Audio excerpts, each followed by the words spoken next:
Marine Le Pen affirme que le doute l'a nourrie et redit qu'elle ne sait pas si elle sera candidate à la prochaine présidentielle, dans un entretien au Point publié ce jeudi. Je m'inquiète beaucoup des gens qui ont des certitudes sur eux-mêmes en toutes circonstances.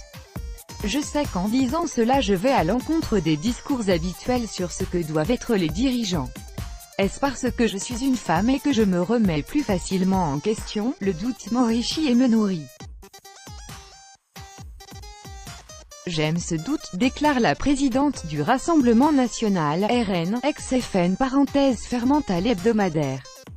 À propos de son éventuelle candidature à l'élection présidentielle de 2022, l'ancienne finaliste du même scrutin en 2017 affirme n'en savoir strictement rien.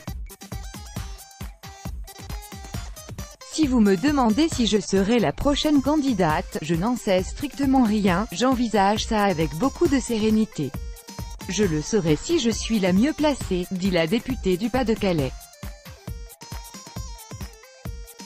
Construire une victoire depuis la base. Marine Le Pen estime que son ancien adversaire victorieux Emmanuel Macron va avoir des difficultés à cause d'un manque d'implantation locale, comme son père Jean-Marie Le Pen qui pensait que la victoire se ferait par une prise de conscience brutale de l'opinion publique par l'intermédiaire de la mère des batailles qu'est la présidentielle.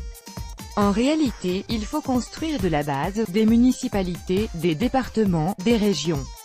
Ces échelons représentent des marches pour monter et une multitude de digues qui jouent leur rôle en cas de reflux électoral.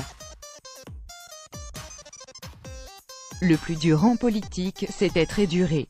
Macron a connu le succès, mais il y aura une suite, explique la dirigeante du RN. Pour elle, Emmanuel Macron est le président des bourgeois. À droite, il est allé chercher ce qu'on appelle la droite patrimoniale. Celle qui vote en fonction de ses intérêts financiers plutôt qu'en fonction des valeurs auxquelles elle se dit attachée.